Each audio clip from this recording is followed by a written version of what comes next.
Salam salam, c'est Maria Siga, artiste, chanteuse, interprète, compositrice, alias Aseka ou la femme. Très heureuse de pouvoir fêter en ce 30 avril 2021 la journée internationale de jazz avec l'UNESCO. I was born by the river in the little town, oh, and just like the river I've been running ever since. It's been a long time coming, but I know chance's gonna come. Oh, yes, it's sweet. Hello, everybody. Welcome to this first ever event on jazz women in Africa, organized by UNESCO's Gender Equality Division in collaboration with Brahim El Mesnet from Ania Music. With this event, we celebrate today the 10th anniversary of International Jazz Day. Music represents the only form of universal language we know, and women should have an equally important role in it, like men do. Today, we invite African women musicians, producers, journalists to tell us their stories, to let us know about their resilience and their engagement. With them, we also want to understand what needs to change so that women musicians are not marginalized nor invisible, but more and more present in Africa, fulfilled in their arts and valued by their societies, their audiences, and their professional colleagues. This roundtable is the second of 3 events this afternoon. A first roundtable with jazz women from Francophone Africa has just finished. Today will culminate in a concert this evening, starting at 7 p.m. Paris time, and will feature more than 20 women musicians from Africa, musicians of jazz, fusion, and improvised music from across the continent. But before we start our discussion today, I'm honored to introduce Audray Azoulay, Director General of UNESCO, who has recorded a special video message for us. Mesdames et messieurs, chers amis, chaque année, depuis 10 ans maintenant, l'UNESCO célèbre la Journée internationale du jazz en partenariat avec l'Institut Herbie Hancock pour rassembler autour du pouvoir exceptionnel de la musique et du jazz en particulier. Et cette année, nous avons voulu mettre à l'honneur les femmes, les musiciennes de jazz africaines. En célébrant le jazz de l'Afrique d'aujourd'hui, nous nous ancrons dans une histoire, dans les racines de cette tradition musicale, née parmi les populations afro-descendantes des États-Unis, et nous rappelons cette histoire unique d'une musique tissée entre les peuples et les continents. Et c'est cette histoire précisément qui fait du jazz une musique de paix, une musique qui s'épanouit dans le dialogue et dans la rencontre avec l'autre. Une musique qui, depuis son apparition, fait tomber tous les préjugés, toutes les barrières, pour unir grâce au pouvoir de la création. Et c'est ce pouvoir du jazz contre le racisme, plus généralement contre toutes les discriminations dont nous avons besoin plus que jamais aujourd'hui, pour qu'il joue son rôle, en particulier pour l'égalité des genres.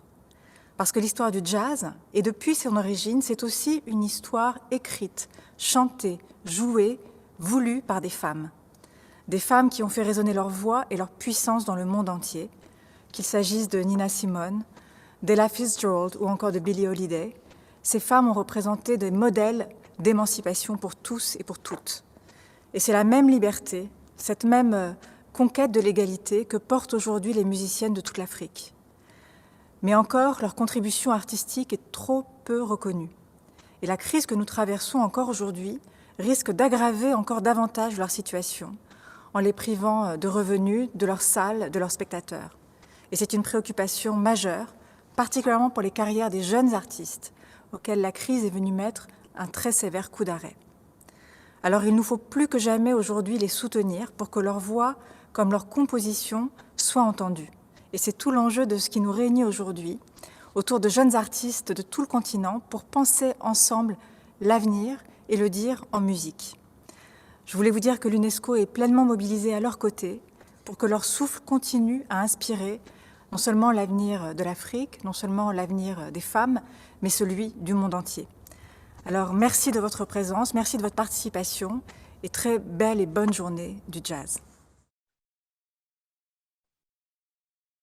Thank you very much, Director General, for these inspiring thoughts and encouraging words. Let me now introduce our moderator for this session.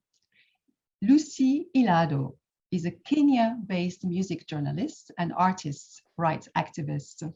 She is currently the content editor for Music in Africa's East Africa Regional Office, based in Nairobi. Lucy, thank you very much for accepting to moderate this roundtable. Asante sana. You have the floor. Thank you, Karibu.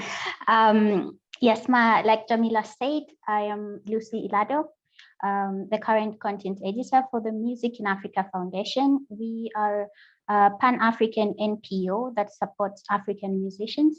And we do this in several ways. We have an information portal that is www.musicinafrica.net, where we it's a platform for musicians and other players within the music sector on the continent and outside to collaborate and network.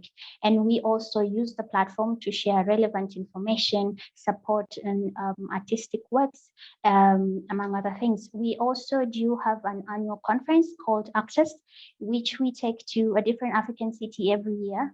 And the purpose of this conference is to bring international delegates working around the African continent and those ones from abroad who are interested in working with African professionals. We bring them to the host country and they get to network, and it has been a very successful program because out of it we've been able to, or rather the musicians from the host countries have been able to get booked to perform, or or signed by record labels. So it's one of our major programs. We also do give out mobility funding to musicians to tour around their countries and also abroad.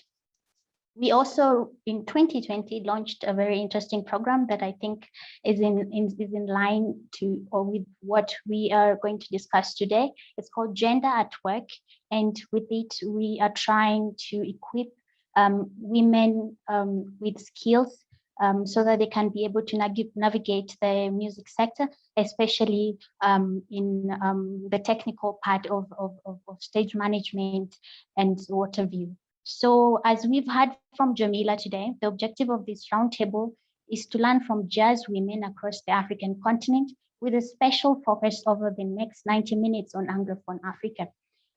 We had a quite interesting panel earlier on with the French musicians, and we are hoping that you will be engaging with us, and we encourage you to use the Q&A function and interact with our guests. We will share with them your questions towards the end of this discussion, but we would also like to let you know that the questions could be too many, so please note that we might not have time to answer all of them. So without much ado, I would like to go ahead and introduce our panelists for today.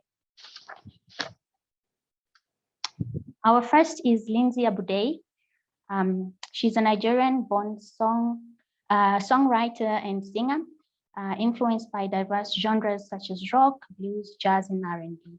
She has released an EP and an album, and has taken part in various fellowship, including the Art on Music 2017. And she's also an alumna of Banff's Jazz and Creative Music, Red Bull Music Academy, and Collab Now. Thank you so much, Lindsay, for joining us today. Thank you for having me. Good. Next, we have Melody Zambucco from Zimbabwe. She's an arts and cultural manager with 16 years of extensive working in Zimbabwe's arts and cultural industry. She has mainly focused on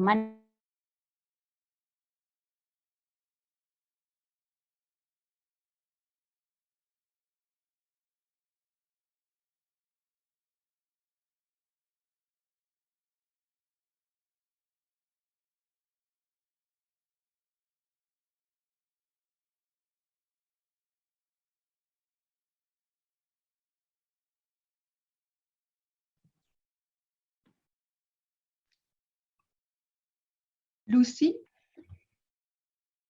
Do you hear us, Lucy? Lucy, do you hear us? I think we do have a problem of connection. Until Lucy comes back again, I would like to, here you are. Lucy, you are with us. Please, the floor is yours. Thank you. Next, we have Christine Kamau, all the way from Kenya. She's a trumpeter, composer, and performing artist. She has so far released an album. It's an Afro jazz album titled This Is For You.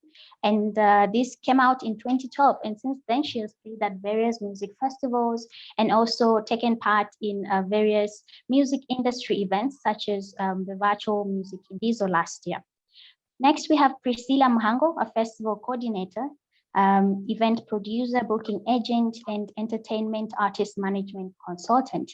Her career broke the bigger platforms when she produced the first ever Nyasa Music Awards to celebrate and recognize outstanding Malawian artists and their work at the age of 19. Thank you so much, Priscilla, for joining us today. Thank you for having me. Finally, we have Sonia Aimee, all the way from Canada, but she's a Nigerian-born singer, songwriter, actress, and activist. She's also the founder and artistic director of African Women Acting, that is AWA. Her music is a blend of Afro jazz, high life, and the African griot tradition in performance. She has conquered the international audience, multiplying the African griot tradition in performances, collaborations and artistic sharing, and imposing herself as an ardent defender of human rights and the African continent's cultural heritage. Thank you so much for joining us today, Sonia. Thanks so much for having me. Thank you. Great. So as we have heard from message that was just played, women are still very much underrepresented, especially in the jazz and alternative music scene. And you are all professionals that have been working in this field for many years. And I'm sure this is a conversation that always comes up all the time. So we are here today to try and come up with solutions or give pointers to the people that are in a position to make a difference so that they can be able to either implement or initiate programs or projects that can be able to support women like yourselves. So I would like to start with Melody. I would like you to let us know what structural reasons are behind the low representation of women in your country, and what may be the vulnerabilities imposed by the agenda. Okay, thank you very much, Lucy. Okay, so I'm coming from an organization called Music Crossroads Zimbabwe. Mm-hmm. And our main program is a music education program where we run an academy with about 150 students. And maybe I would like to start with the contextual background of the introduction of women on the music scene in Africa. And I'll mostly use the case study of Zimbabwe, because around about music was always a part of Zimbabwean or African people's cultures. We would sing in the farms, we would sing as we hunt, we would sing as we are pounding on peanut butter or doing all sorts of works. It was all very musical. It was part of who we are. So, and then with the advent of urban migration and people coming to the cities and colonization happening and all of that, there was a lot of men going to the cities to work whilst the families and women and the children stayed at home in the rural areas. And then these men were working in the mines or in the farms or wherever, and over time after work they would need entertainment. And that's how bands started coming up and all of that. Just in a nutshell, not really the precise history, but in a nutshell, that's how it happened. So back then, it was very weird to find a woman creating music and entertaining in a bar and all of that, because it was not masculine. It was stereotypically a men's roles to be entertaining in the bars. So there is already a misconception of women in music being perceived as loose, as of loose morals, as of very weird and alternative people. Otherwise, people are looking at them and thinking, okay, I won't even bother myself correcting them. They need some kind of correction. You see what I'm saying? So that's the basic thing. And then now looking at jazz, especially for jazz, it's quite a unique genre, which is also typically male dominated, and finding a man in there, and it's uniquely, the difference between jazz music and other genres is that it's uniquely, okay, amongst other differences, it does use a lot of improvisation. So with improvisation, you need to be in control of working with others, coming in, leaving others to fill the gap and all of that. If you're a leader, a singer, an instrumentalist in jazz music, you need to be somebody in control. And a lot of times we've had women who've been labeled bossy or labeled overly ambitious simply because they've chosen to be very strong in jazz. In Zimbabwe, for example, the names I could list of female musicians that are very prominent, that have made their names not only in Zimbabwe, but in the region or even internationally, are very strong personality names. So it also goes with that. So you really have to be bold, and to really make it, you really have to be determined and not really look at what the world thinks of women on stage and choosing that genre. And you also find, unlike other genres, that females in jazz have very fewer role models than females in traditional dance, or females in rumba, or in other mainstream genres. So those are some of the challenges there. I'll just like to pose them, and I see some of my colleagues nodding their heads as I speak, and I would like to give them a chance to also say something. But that is the contextual background, really, of women in music and women in jazz. In jazz. Thank you very much for your words. Chris and Kamau, I would like to know the situation. What is it like being a practicing jazz musician in Kenya?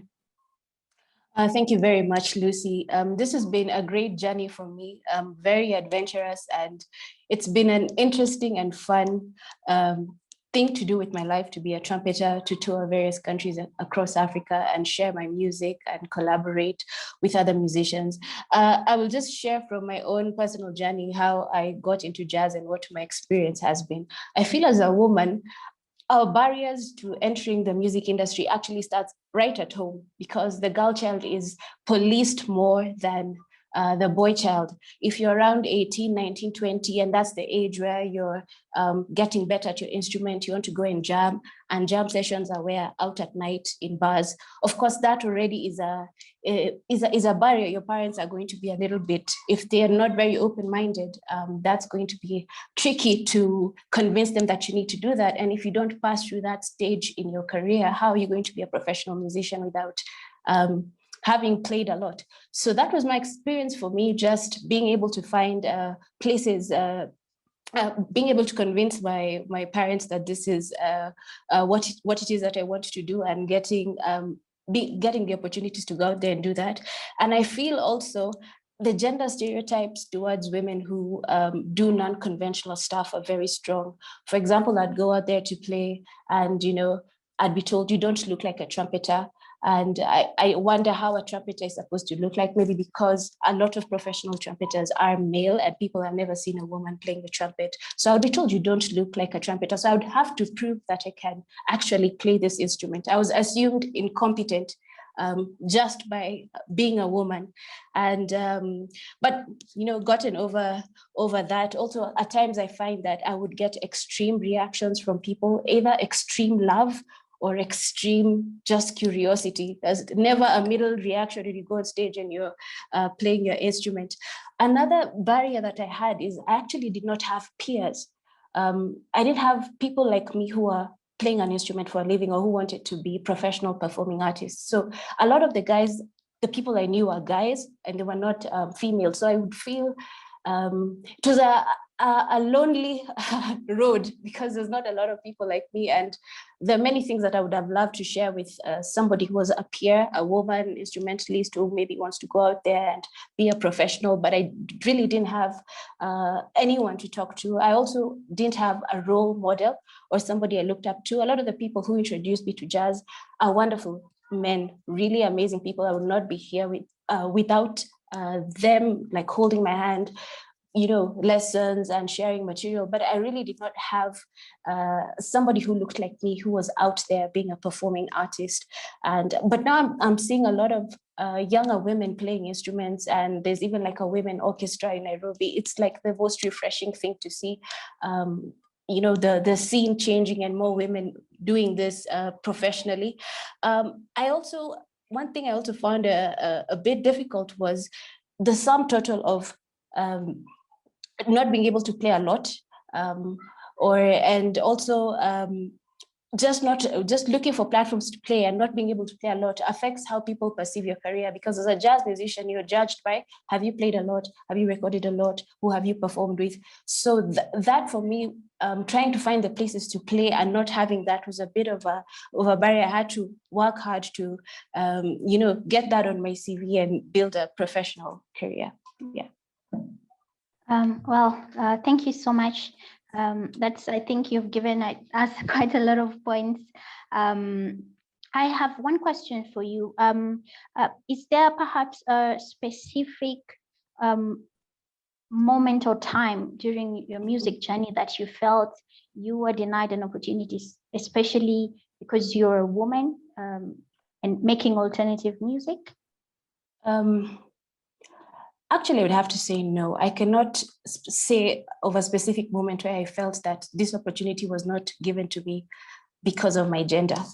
Mm-hmm. Yes. Sorry, I lost you there. Oh, good, yeah, you're back. Sorry about that. Yes. And you're talking about peer-to-peer mentorship. Is this presently happening? Are you doing this since you are among the pioneers of female jazz in Kenya? Actually, what I had to do is I actually started a platform for women musicians called Women in Music. And I would get all the female musicians, no matter what genre, no matter what field they were in. And we started panel discussions, which later grew into a concert series. So we're able to form a community of female artists who do different stuff. And what I lacked is what I created and gave back to the music industry, which is a forum for women artists. Mm-hmm. Thank you so much for sharing. I would like to move on to Priscilla Mohanko.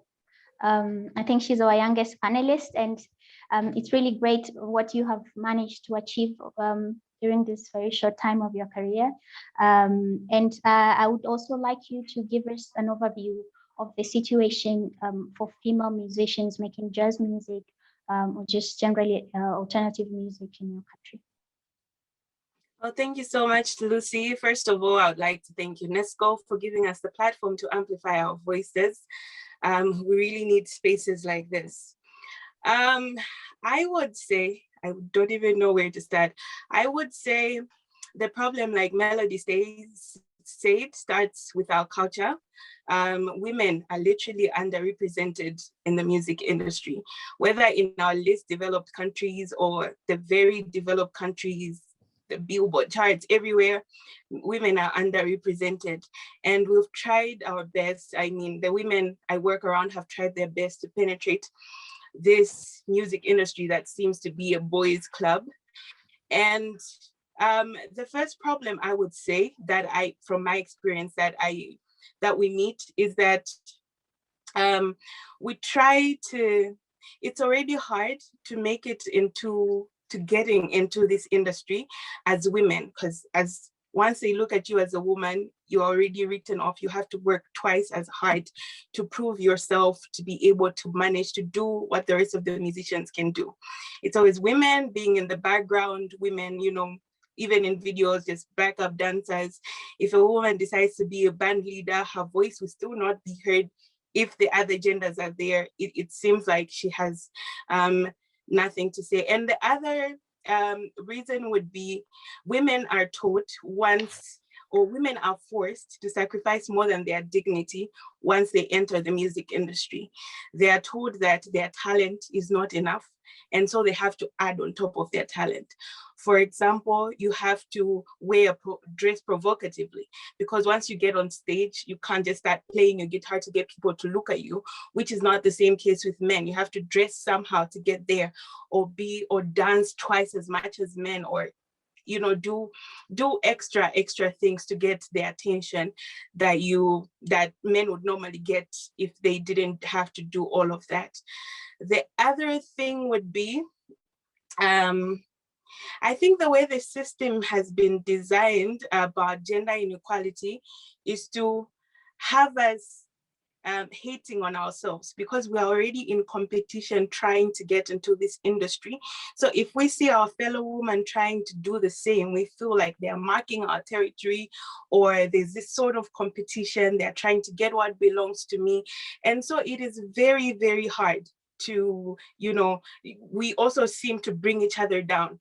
And the male gender and this competition between woman to woman on she should not get there before I do, or she can get there, is more visible than men trying to push us down, because they label us what's the word? They label us at having people with attitude, they label us difficult, they label us, and so that's the other reason I feel like women competing with each other.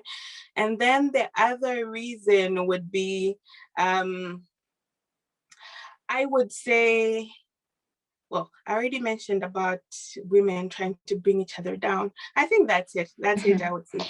Yes, I would like to know, you're very young.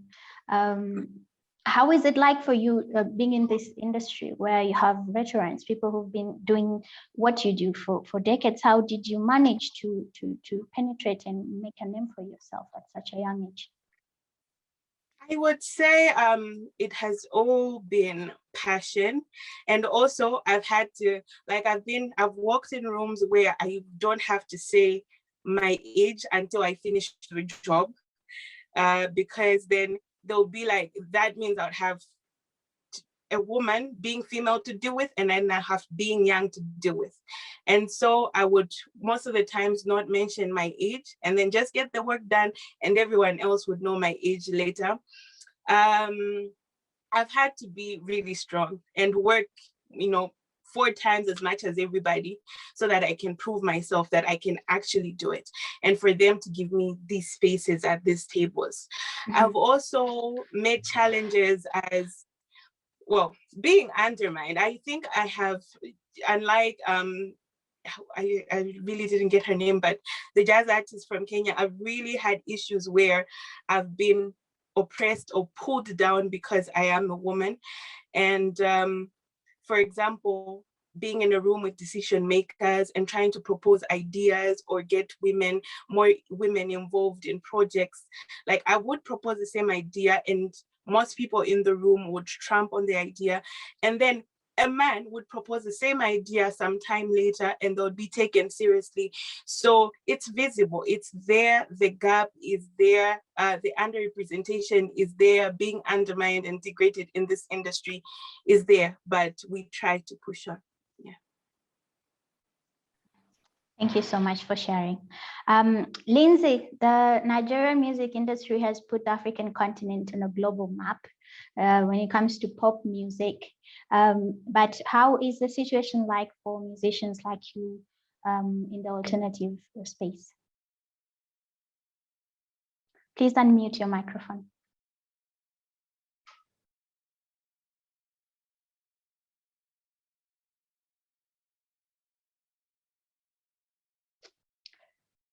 Hello, Lindsay, please unmute. Thank you. I can hear you. Can you hear me? Yes, yes. Now we can hear you. I mean, all the scenarios that Christine and Melody and Priscilla have mentioned are not so different from what happens in Nigeria. I know that in my own case, where I've had to work with musicians, I've usually had issues where musicians sometimes would react to me negatively. Like it's either, especially in a scenario, let's say I'm at a rehearsal, for example, and it's something I need to go over. I've encountered where there's been a pushback, or there's been some pushback because I'm insistent on having something done thoroughly.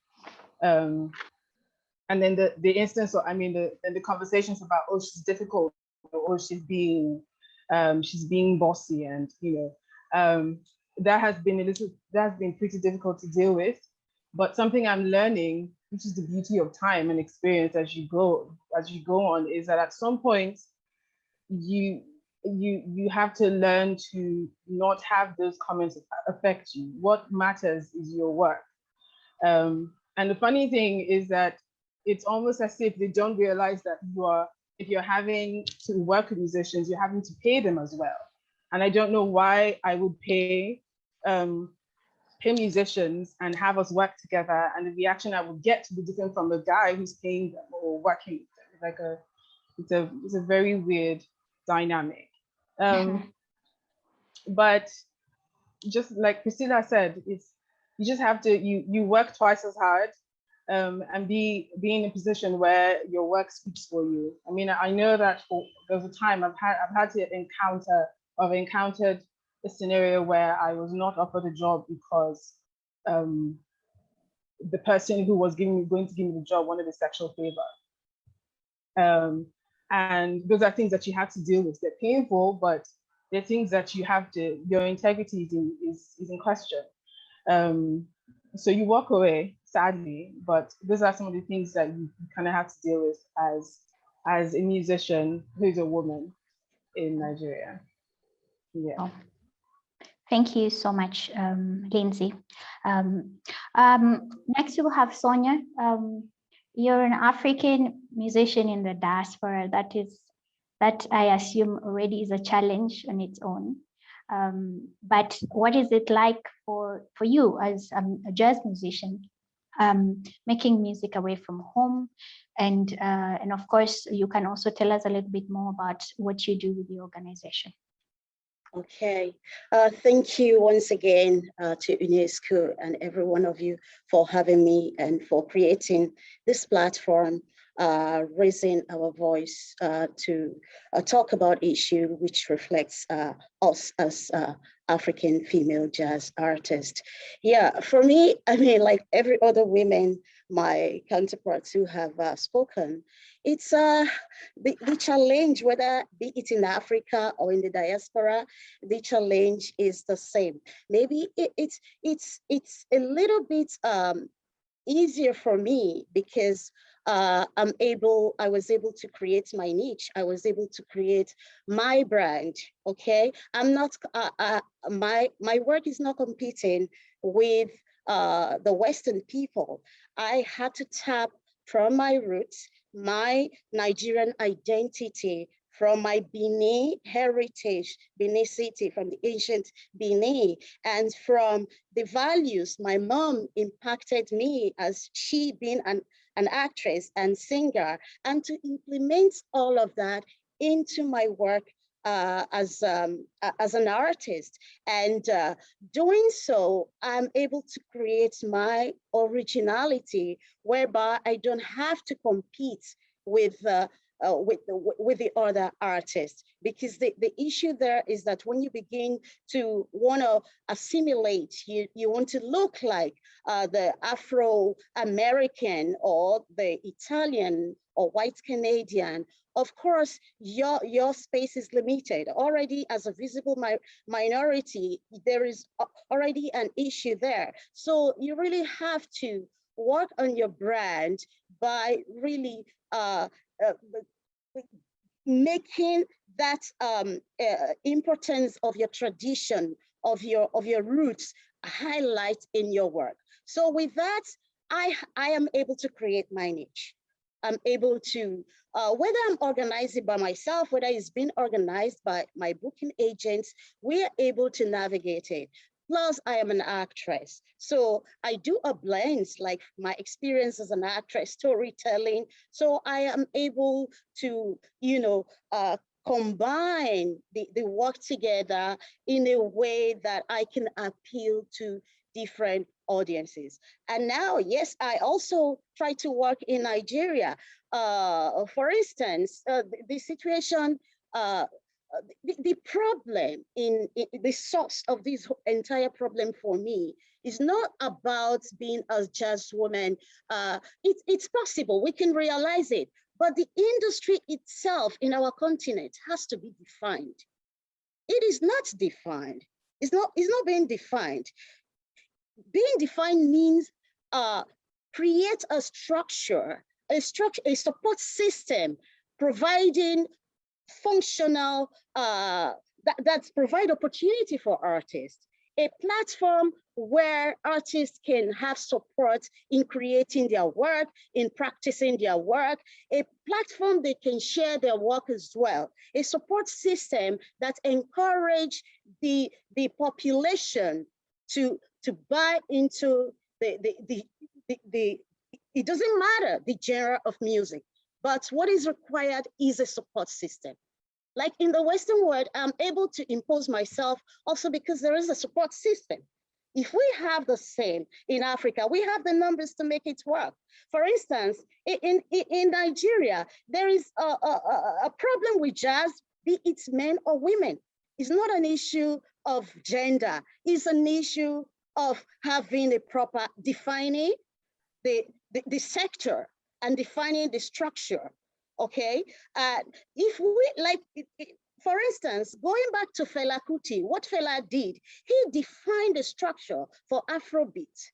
He was able to bring it till today, including myself. I am inspired by Fela because he was the one who built the structure. Okay, and he created this empire, Kalakuta, where people can mingle, interact, you know, that goes a long way.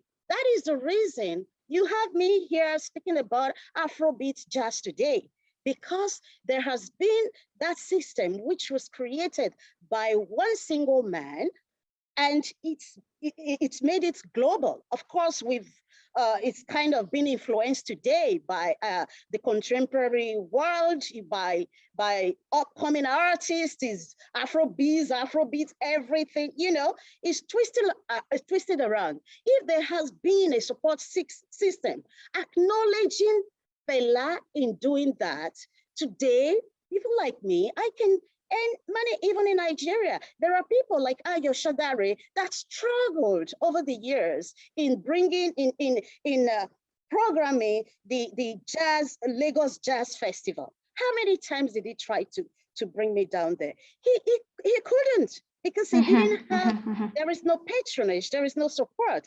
Now, Okay. because yeah. Well, yes. Thank you so much. I think we will get back to that once we are trying to now think of ways that we can be able to support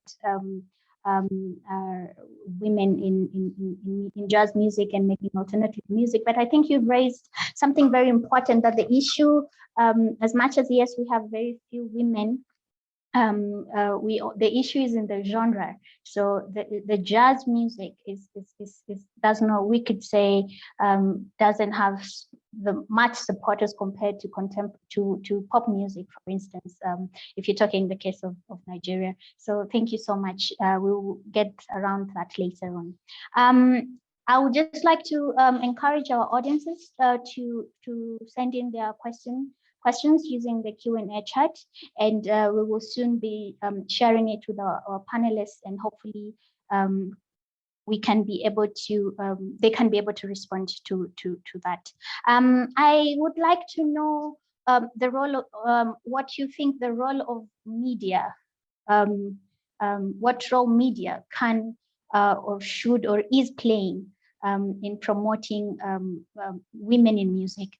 I would like to start with Melody. I think we can go back to you because media is a very important platform, and I think it is the best platform that if it's effectively used to support an artist, then it can help kickstart their career or advance them to another level. So Melody, please. Thank you. Okay. I think it depends on where media is happening, and the activities of media in Harare, which is the capital city of Zimbabwe, and the activities of the media in smaller towns with regard to reporting music and gender issues or any lines of the sort would be different. They'd obviously be different because of the geographical location of that. But recently, we actually did a research on that, and we realized that our media personnel actually need to be informed, because I think it's the lack of information sometimes that's where we see a lack of they don't really go out there to get the information, because there's a sense of ignorance in terms of what's happening on the scene. Just looking at the paper, your weekly paper, taking all your papers from Sunday to Monday and checking them out just to see how many of the articles are reporting on women in music and how many are reporting on males in music. You can see a very huge difference. And when you speak to the media personnel themselves, even the female reporters feel it's much more, it enhances their profile when they report on the male big artists than when they report on the minority female. So there's a minority male, there's a majority male, and it's more macho, it gives you more value if you report on this big male artist than if you do a very good article which is sincere and which shows how illustrates this female unknown artist is doing. So there's already that difference for the male reporters and the male reporters and the female reporters. And then what we also recently realized was that because of the lack of information, sometimes when it comes to females, it's biased, and there's no apology for misinformation when it's female artists that have been captured incorrectly. If it's male artists, then there's an apology, a written apology in the next article, or sort of. Those are some of the findings of our research. So you see that the media itself still needs some kind of awareness, some kind of notification in that regard. Even though I can't say that it's not the female musicians are not being captured, I think they are in a way, and it just depends in which country. So you get the different case studies, but this is a Zimbabwean situation that we've seen, that it's more.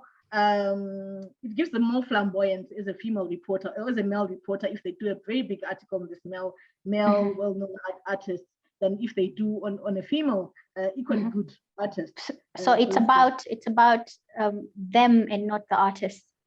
Yes, it's about them and not the artist. I think it also goes down to even the organizations and who heads them, because you will find like I'm a female heading a very good, vibrant organization in Harare, and that organization has an office, a physical office in Harare, but it's got operations all over the country where things are happening. We could outreach to any artist in Gweri and Blawayo, and our name would be known, our brand would be known. It's like that. But you'd hardly get any recognition. Let's suppose there's a union of organizations and they're meeting somewhere. It's really normal for my name to be omitted, to be invited to those platforms. Or for my organization to be omitted, to be forgotten at those platforms. And then there are those names where even the public authorities would really rush around to say, how come this guy's organization is not appearing? Because they're the male machos of the organization. So it's really a hard job, whether you're an artist or a promoter, a producer, wherever you're operating as a female in the industry. But I think it's the passion and seeing those results every day that makes you wake up the next day and you say you really want to do it. But that's the media and female artists in Zimbabwe. Thank you so much. Christine, would you like to add on to what? Yes, Yes, I was actually itching to say something because I thought about this. Media plays such an important role in shaping the narrative of how just the general society looks at women. And a lot of the articles that I read when it comes to reporting about this issue about women in music, I keep feeling that they're asking, where are the women? Where are they so few? And I want that narrative to change to here are the women. Stop asking where the women are. We are here and we've been making music. So you could go like, here are the women who are playing jazz in Africa. Here are 5 producers, female producers you should know. Because I find that narrative of always asking where are the women, it makes it seem as if the ones who are actually there don't matter, don't count, or maybe they are not serious enough. So just a more professional approach towards the ones who are there, even if they're few. And I also find at times, specifically for journalists who write about women in music, there's a tendency to focus on the other side of our life. I don't know why that's usually very interesting to them, but there's always this, actually, I have an article here, a review that and a journalist came to my show and they wrote a review in the paper, and the headline, and this is a national paper, said, "Beautiful Christine, blah, blah, blah, blah, blah, blah." Why that? I've never seen an article that says handsome Hugh Masekela. There's always a way to go into your into the other stuff. So how I bridge that is I never answer personal questions. I usually try and make it all about my career. So if the media could treat us seriously, I don't see the reason for such a headline. Why not Maestro Christine, like Maestro Hugh Masekela? Why all these other adjectives? Anyway, that was my point on media and shaping narratives. Yeah, thank you so much, Christine. I cannot defend my colleagues on that one. Next, we have Priscilla. You are doing quite a lot of activities, and obviously, you with such a program, you need a lot of support from media if you need to sell tickets and stuff like that. So, how is it like for you working with media in your country? Okay, I would say for the music industry and for the artists in general, the media plays an important role, especially in Malawi. People rely mostly on media to access their artists and the music, especially when COVID hit, because here in Malawi, we're not really advanced with digital musical platforms like Deezer, Apple Music. Well, I would say for 100% of the people in the consumers in the market, I would say only 40% actually pay, maybe 30 actually pay for the music on digital platforms. So we rely on radio, TV, newspaper, but I think it depends on how exposed or how hardworking the artist or the management is, because Malawian media wouldn't go hunting, like serious hunting for stories or musical stories to publish. You would actually have to go to them. So you'd actually have to create incidences, some would call them stunts, or to actually, go and find yourself in the media, and also just to get the artist to write about you. But for you to have a concert and for the media to just write about you, that means you'd have to be exceptional. It has to be a big concert, or your management would have to go and approach media in some way. I feel like in other countries like Nigeria, we listen to a lot of their music here in Southern Africa. In South Africa, we listen to a lot of their music, and I feel like their media is really, really strong. And I would say we are now mostly relying also on social media. So besides actually the journalists meeting them, artists are also trying to maximize their audiences on social media, and that's working really well. As COVID came, they'll have digital concerts and stuff like that.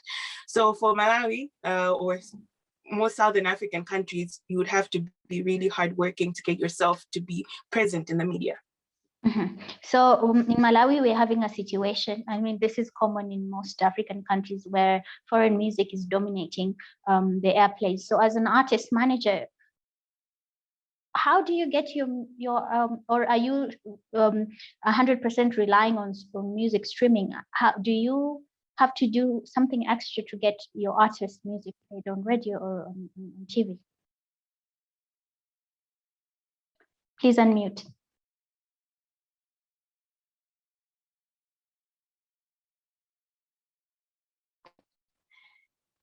Can you hear me?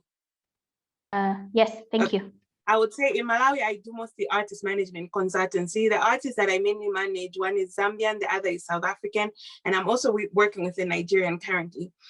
But in Malawi, I would say it is really difficult to get, because the people, I feel like it's in most underdeveloped African countries that they undermine their market.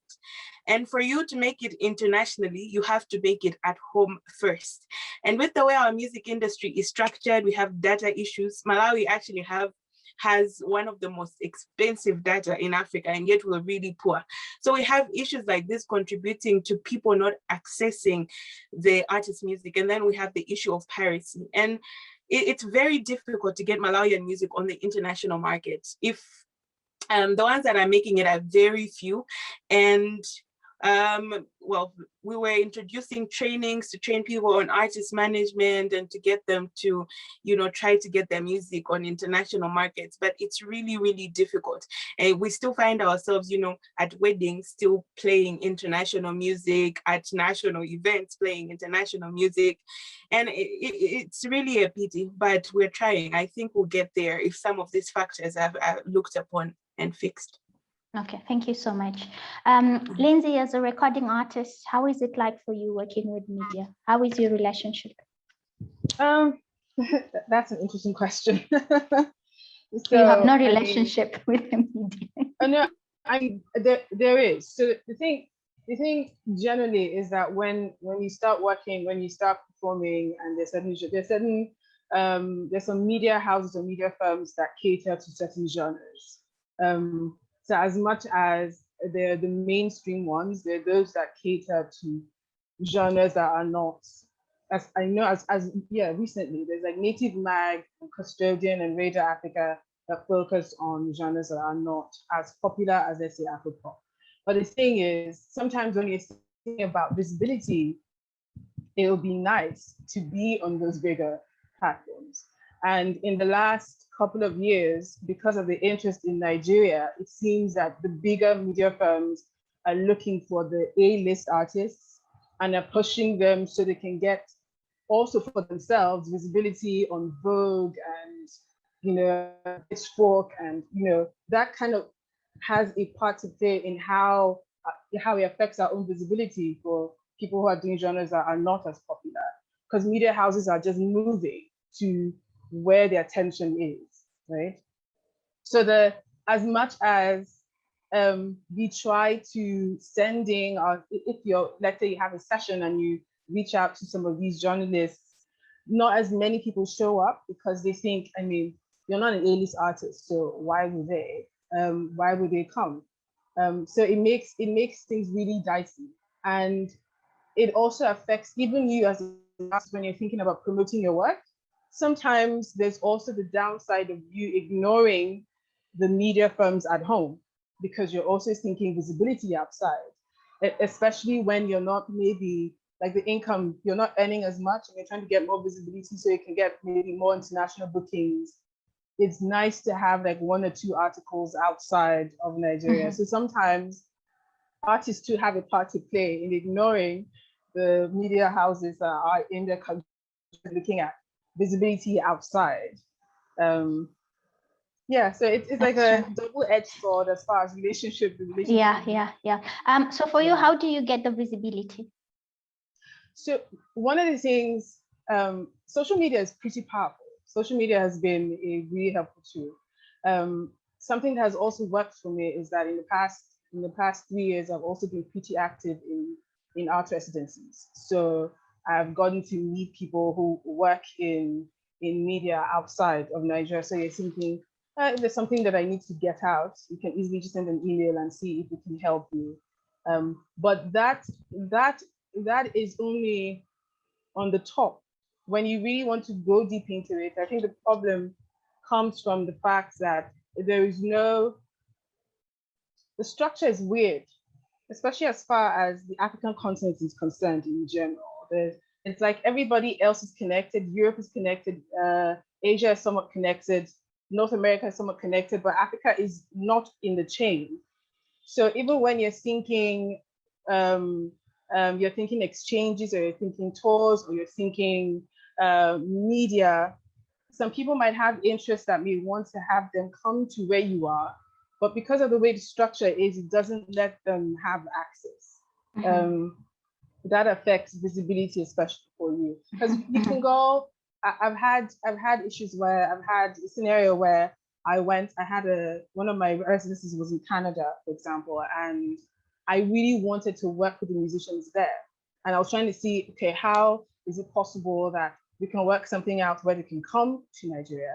But then you now realize that Nigeria is not a tour country. You can't really do much in Lagos. Like if you're thinking where to host, or you're thinking about sound, or who you're going to work with, there's a whole dynamic there. So that just stops you from even having that, or pushing forward that thought of having them come, because it's easier to build that relationship that way, where you can go where they are and sometimes they can come to you.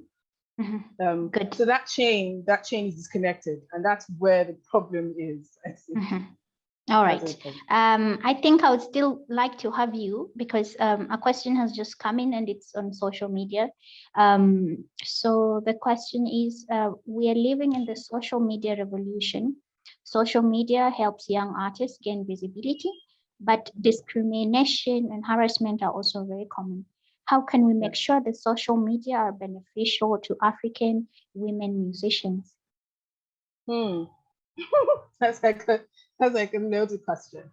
The thing about social media, of course, we know that there's the bile that comes with social media, but there are also the benefits that come with social media. I think what matters is how you choose to engage with people on social media. I know that Instagram, for example, for people who have followers of a certain number, you can make posts and disable your comments.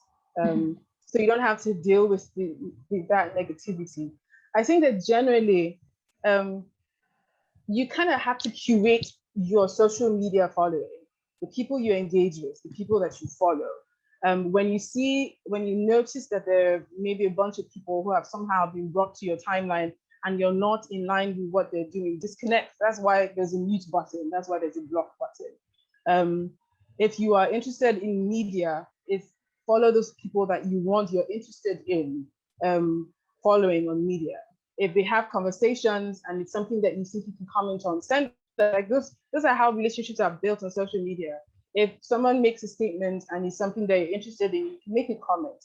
But it's not that you just randomly see them and barge them in questions. You kind of have to build a relationship, let them know that, oh, this person comments or responds to my conversations or tries to start a conversation. That's how you can gradually build that. And you'll be surprised that one way or the other, there's someone who is Nigerian like you, but has to connect with somebody who's in the US, for example. And when you're having those conversations, sometimes opportunities come from those conversations. So in dealing with the bile, you kind of have to curate that, but social media also has its benefits. You can always, when you curate your social media that is healthy enough, I think you can harness opportunities that come, or the possible opportunities that come from that. Yeah. So basically, artists have the power to deal with the harassment and the and the bullying and whatnot. I mean, it's not an easy world. I'm not saying that it doesn't hurt, because even for me, it hurts every person. But you can't walk into an abattoir when you know you're going to be killed, right? You kind of have to make yourself step away, step back. So if you notice that someone is bullying, and it doesn't have to happen for you. If you notice that someone else is bullying somebody else, platforms like Twitter give you the opportunity to report those tweets, so that when it's noticed that this is a trend, that person is suspended or something. Okay. There are ways that you can measure. It's not 100% proof, but or foolproof, but there are methods that you can try to at least curate what gets to you, and take the benefits that come to you as well. Thank you. Thank you. Yes. Sonia, would you have anything to add to what Lindsay said? Yes, Thank you. Yes, I do. Firstly, I would like to tell Lindsay that if you want to collaborate with artists in Canada, African Women Acting is here to support you. This is why we have created a platform, because we're tired of complaining. We want to be part of the change. We want to be the change we want to see. So this is why we have the platform that is supporting developing women artists and creating networking opportunity among artists. And also is a way of connecting the Africans in diaspora and African diasporans from the Caribbeans or Black, Black Americans to the African culture as well. So there is a whole lot of exchange opportunity coming up. So this is why we have this platform. So feel free to contact us, okay? You can get my information from UNESCO, and let's connect and we can continue with that. Yes, media has a significant role to play in shaping women, African women in the arts. But again, we are talking of genre that doesn't have lots of patronage. So for me, what I have done, well, I'm coming also from that Italian culture. You get what I mean? That I started working with the National Theatre of Turin as a full-time actress for many years, where there is a whole lot of management, okay? So all I need to do is to learn my part perfectly well and be ready for my shows and interviews organized by the media sector in the company. Okay, and when I decided, because I was feeling like too Westerner, so I decided to just focus, go back to my heritage, focus on my music, and also to give back to the community by doing artistic development and coaching for others. I had to adopt that management skills as well. For me, it's my art is an entrepreneur, it's a business. So I had to look at it from that perspective, because that's what I've been doing from my makeup, even from my meal, for what I had to eat. My diet had to be perfect. The costumes, I cannot afford to gain 2 kg higher. You get what I mean? So now I'm way too much, but it's okay. You know, you have to. I had all that skills, from that company being adapted in my business as an artist entrepreneur. So of course I have to come up. I work with management company, like my label manager is also the one in charge of my media, which is the Slami Media. They take care of the publicity internationally, also because I needed time to create my work, to create my brand, and to develop my brand and to try and create a coalition of women that we can continue to engage and produce our work in a way that we can make a statement and begin to be a role model for others in the community and internationally. Thank you so much. I would like to also still have you, because a question has just come in, and it's about musicians in the diaspora. And our audience is asking, what role do the diaspora play on gender issues in the field of jazz music? In the field of jazz music, well, the role is, if you want, as I said, the role you have to play, it is important to stick to your identity, to have your own brand. You have to be unique, firstly. When you are unique, you are able to create your own community of followers, of people who really love you, no matter the color of the skin. But also we should as well be generous as artists in supporting one another. Okay, we should be generous and not just feel, oh, okay, I'm there. It's not as if you don't hear my name globally. It's not as if I'm up there, you know, but at least I live with my work. I want, this is evergreen for me. It's not that type of music. I'm going to just shake my bum bum and show my beautiful legs and then that's it. No, I want my statement. I want my legacy to remain even when I'm gone. So what the way of doing that is by sharing what I've learned with others. So what I do, like for instance, even for me to get there, I attend a lot of conferences as artists in the diaspora. For me to learn, even when in Canada, for instance, I started coming to Canada because of my tour. It was my tour that brought me here.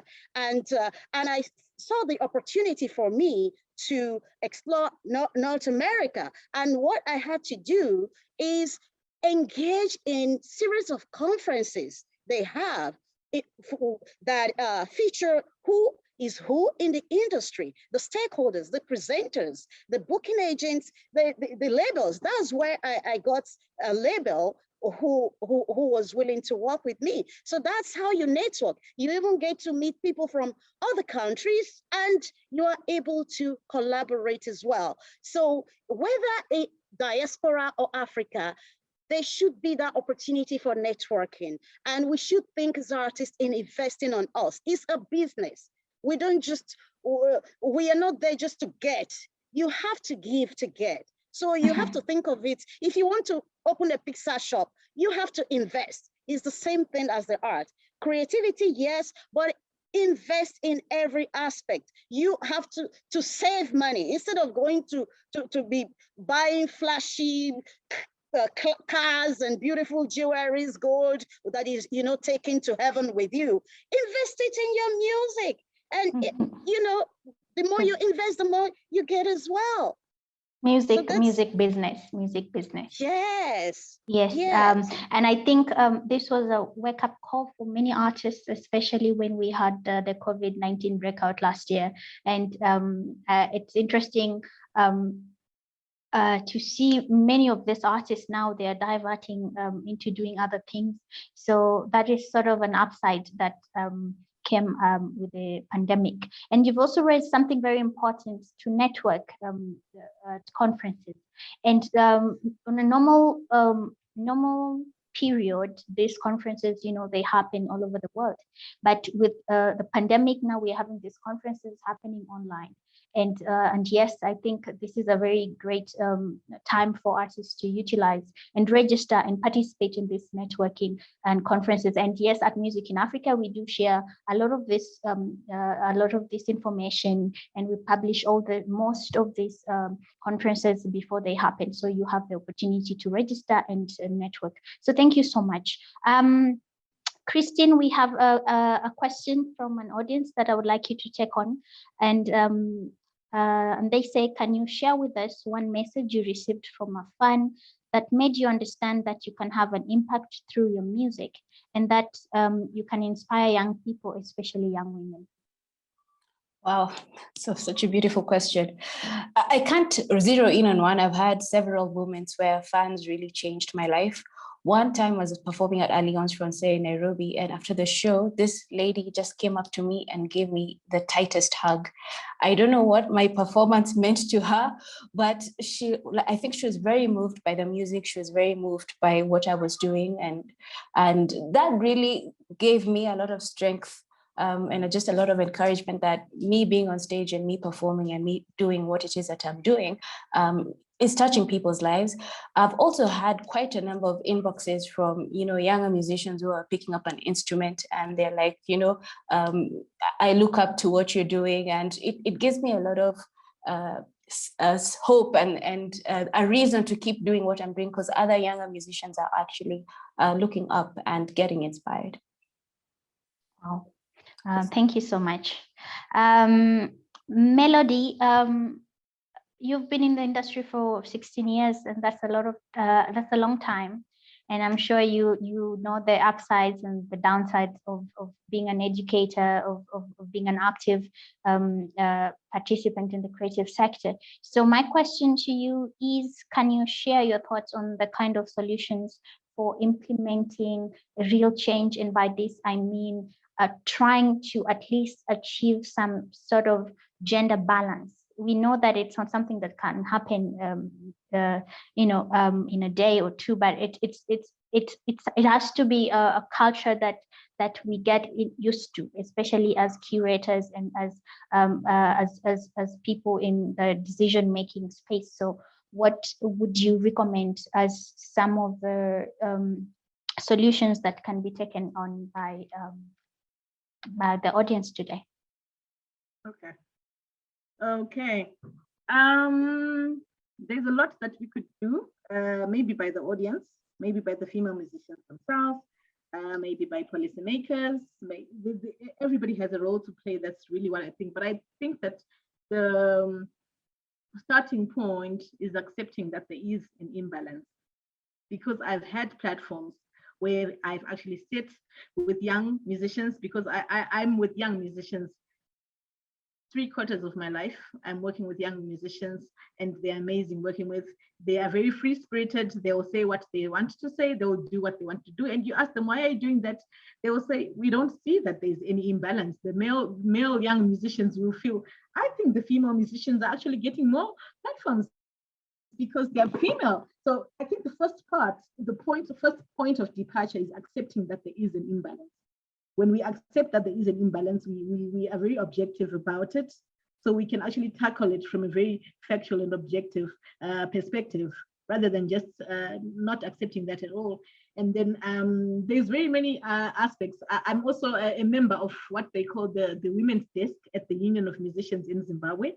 And this Women's Desk actually went out there one time campaigning on these imbalances and on safe spaces for female musicians, like in terms of the bars, at the changing rooms, safe enough, and what is the language like, what is the culture like, what is the reaction of the owners of a bar when females are on stage and they're performing. There was a lot of advocacy on safe spaces for female musicians, and during that time they also suggested that there be a quota system for programming. So when a promoter or a festival is curating music, that there be a quota system that says a certain number of females should go into the program. And it was a way of addressing that imbalance. It's from a perspective that accepts that there is an imbalance. But I also found that the male counterparts also felt like it was an added advantage. So you're not really good enough. You're just been placed there because you are the quota that needs to be placed there. And I also felt personally that I don't want to be in a space just because I'm a woman.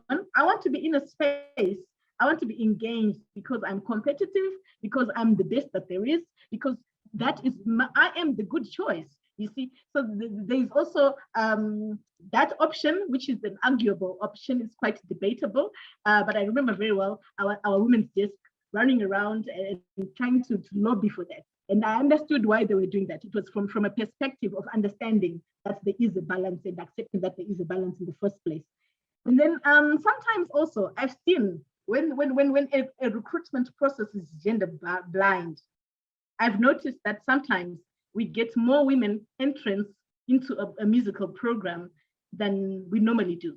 What am I saying? I'm saying, let's suppose the Alliance Française in Harare is hosting a program, and they're gonna just call for musicians to come in there, but they're not going to really look at who the musician is, whether they're male or female and all of that. In normal cases, we find that most female musicians are accepted into that program. We get more female musicians than normally when people are looking at this artist and say, okay, this is Lindsay, we'll take her, or this is Christina, no, we have enough females, and if they're taking in their cultural perspectives and cultural backgrounds, and they're considering all of that in the recruitment process, normally we find less females. So if there was a way of being gender blind in terms of recruitment, that would also work.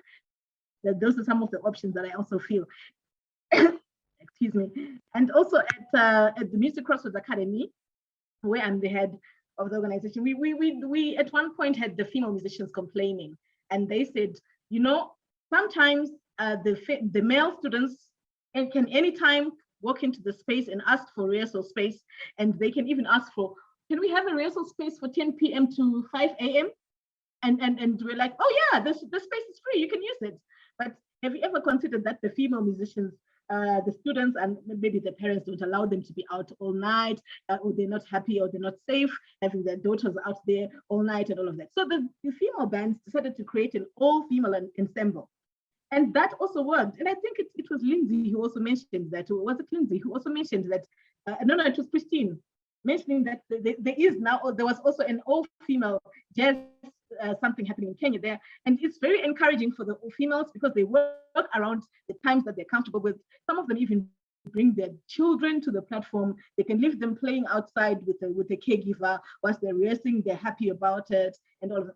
So that's also something that could work, especially it normally works for young upcoming musicians who are really working on starting on their career. So those are some of the things as a solution. I say to myself, look at Zimbabwe, for example. We are almost 15 million people in population, and we are about 57% is female. 57% of that population is female. But when we look at the parliament, it's filled with men. Why are the women not voting for the females? And then they start complaining that the issues are not being heard in parliament. And there's less than a quarter of females in parliament. It's the same with music. It's the same.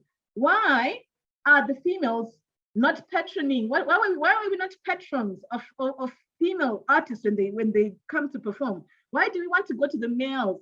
Why don't we support the females in one way or the other? Go to their show, buy their tickets, or just even post that Lindsay is having a show at this place on my page, even if I don't make it.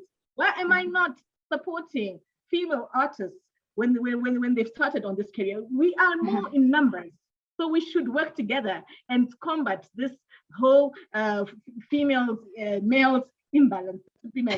Combat. Thank you. I like that. We should fight. Priscilla, you've been smiling and nodding. I think you have something to add on, and please be brief because we are running a little bit tight on time. Thank you. Please unmute. Thank you. I hope you can hear me. I would keep it short. There was a book that was actually written in the late 1800s, titled Women in Music. It said in the book that women are able to play in the background, they can be able to play instruments, but they cannot compose music because of their biological makeup, which is very funny. I'd like to speak mainly to the decision makers who are watching, that as women in the music industry, and that is very male dominated, just like other industries, women are tired of being tolerated. We want to be valued. It's very visible that when we enter the industry, you're tolerating us in many areas, and it can show, like when we present ideas and we're trying to change things, and we have brilliant ideas actually, but they're not taken because of our biological makeup. And that really hurts, because bottom line, we are smart. We are smart just like you, and we want to be heard as well. And my other advice would go to fellow women in the industry to stop pulling each other down, because we are already in competition to try to even up the numbers, to trying to get each other there. We already have so much to do at home. Like, we have families to take care of, and the women are naturally in the forefront trying to take care of these families. So we already have so much pressure coming from all left, right, center. The least we can do is to take care of each other, hold each other's hand as we are thriving in this industry, and that is all.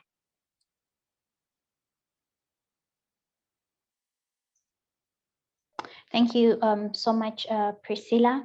I don't know if can give the floor to one more person to add on anything? Can I say something? Yes. Yes, yes. Okay, so for me, I have 3 solutions that I'd like to propose. From my experience playing jazz around Africa, most of the jazz platforms are major platforms. So you have this international festival, Yaoundé International Festival, Lagos International Festival, which leaves a huge gap. The person who's getting into the industry, how are they going to get in? And the women who need to play a whole lot, how are they going to become good enough to go up there and be in the international festival? So I would urge cultural organizations, the ones that have spaces, to have regular gigs so that we can play a lot and hone our talent, regular gigs. And also if there could be funding for artistic creation, because that will solve the problem of visibility and representation. If you want to accelerate or want to increase the amount of women jazz musicians out there, could you have a fund that enables female musicians to apply to and record music or create content, and then you will have more visibility. Third, as a jazz musician, you need to tour a lot. Your career is, a jazz musician's career is also judged by how much they've performed. And in Africa, it's difficult to tour because you have to fly to gigs. We don't have the infrastructure for road and rail is really not there. So if there could be a mobility funding, if there's a cultural organization out there that would want to start a mobility fund, I think that would really help jumpstart a lot of female jazz musician careers. That's all. Thanks. Thank you so much. I would like to go to Lindsay. Given the current situation, what would you say is the future of jazz music really on the continent, especially for the female musicians? So, yeah, I know it's like it's a whole lot of thinking. I think that the first thing amongst I've noticed, this is me digressing a bit, but I've noticed that in language, when musicians, even us as women, have been caught speaking that language. When we're referring to musicians, we always say female musicians. And I think that that's a problem. A musician is a musician, whether it's a woman, whether it doesn't matter. What you hear, you don't hear a guitar and think, oh, that guitar is played by a woman. No. What should matter is skill, not gender. That is so I've noticed that even in language, when articles are being written, when you see abstracts, there's always a female guitarist, a female bassist, and that shouldn't be. It should be a bassist. Then you call the person's name. Then if you really want to know the gender, then you know the gender. So we need to, I think that as far as language is concerned, that should be noted because it has a way of influencing the way that women are seen as well. And then to answer the question about, I don't know so much solution. Like Priscilla mentioned, community is very important because there are not many of us. And sadly, because of how we've been conditioned, a lot of women have been conditioned. They have also played a part in, cutting short careers of women or opportunities because they somehow feel threatened. And sometimes you understand that because they've worked really hard and they've gotten to that point and they've had to deal with all that mess. But I think that it's important that as women, no matter where you are, no matter what space you're in, you should try to always consider, we're not asking you to just use the bias without skill. Look at the musicians who are women, who are really good at what they do. Look out for them and engage them. Mm-hmm. Another thing that I think another problem is when it comes down to policies, because, it's one thing to say a woman should not be harassed at work, but if there's no law that supports that, and if there's no punishment for those who break that law, that doesn't go as far. So it's important that those things should also be considered. Mm-hmm. And okay. for cultural organizations as well, when it comes to funding, I know there are a few platforms like Prince Klaus and the rest that offer mobility funding and stuff, but I know that especially for women, we need more. And we need more that cater to our peculiar circumstances. Because when you're talking about women, if you're saying touring and stuff, there are things you kind of have to consider.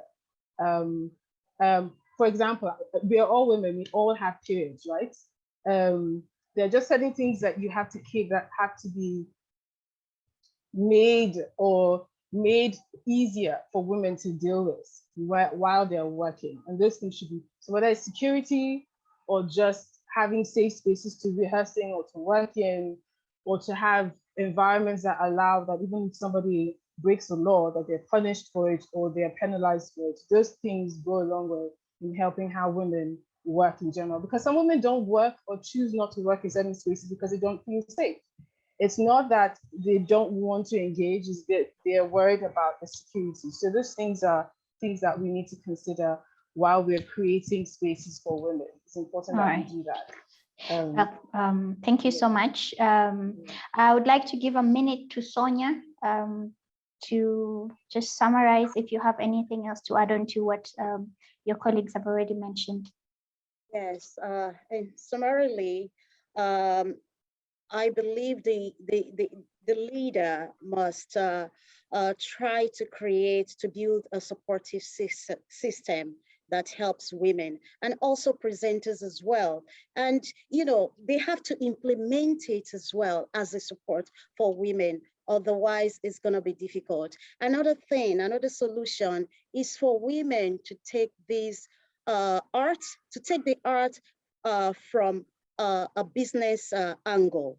Because once you begin to do that, there are so many things, you know, it's like when you begin to articulate your business plans, there are so many other areas that will come useful to you and that you will learn. Even articulating your business plan will actually allow you to learn more about the industry rather than just sitting back and allowing yourself to just dwindle away. You know, we have to be proactive in making sure that we are able to generate revenues for ourselves. And again, by doing so, we have to try and adopt those beautiful African values our mothers, you know, taught us. That's a sense of humility, kindness, you know, to be able to share what you have with others as well, because what you have learned, if you have had the opportunity to learn,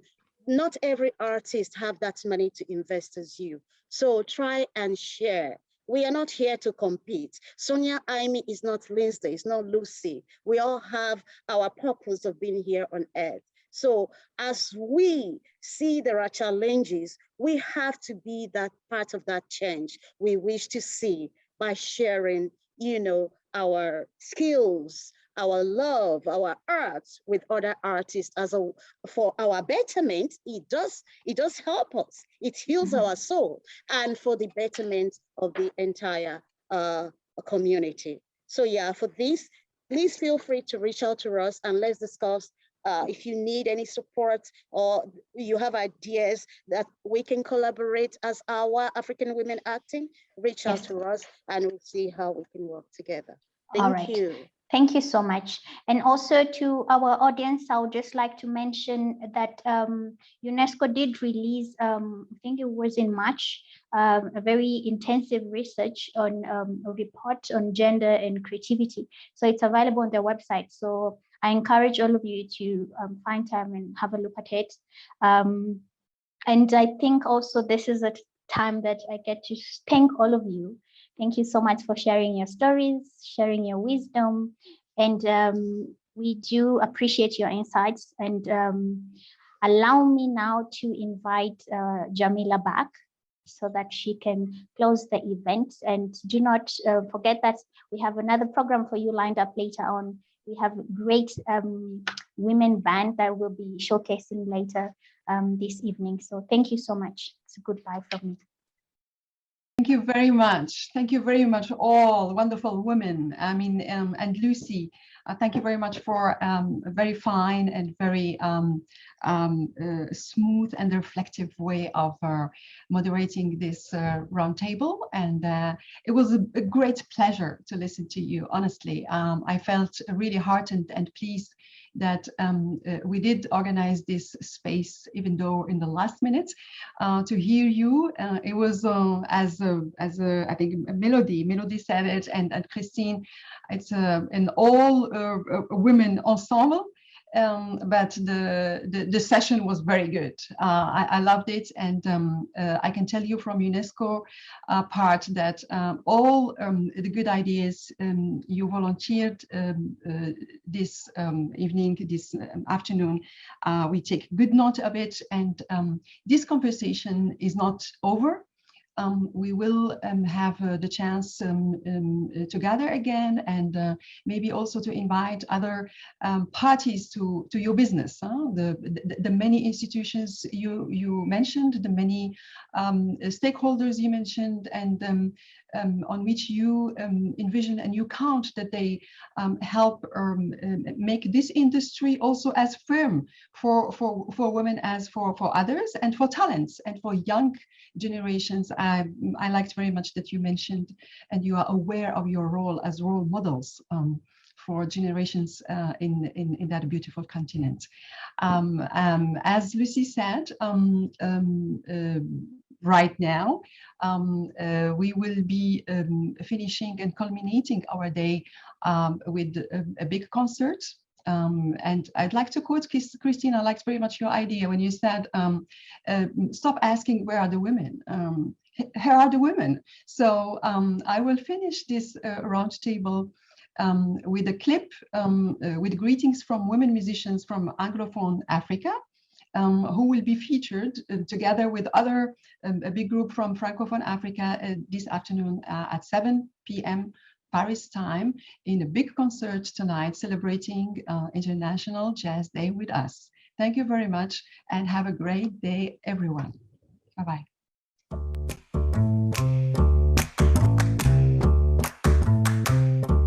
Hi, my name is Shishani. I'm from Namibia, and today we celebrate International Jazz Day. Hi there, my name is Pilani Bubu, a jazzy folk soul singer, songwriter and storyteller from Johannesburg, South Africa. I'm happy to be celebrating International Jazz Day with UNESCO today on the 30th of April, and of course I hope that you'll enjoy. Hello there, my name is Edith Wotonga from Harare, Zimbabwe. I play with the band Utonga, which plays contemporary traditional music, and I'm the bassist, lead vocalist and band leader. I'm so happy to be celebrating the International Jazz Day on the 30th of April 2021 with UNESCO. Hi, my name is Namvala. I'm a Zambian singer, songwriter, and I am sending this message from Oxford in England.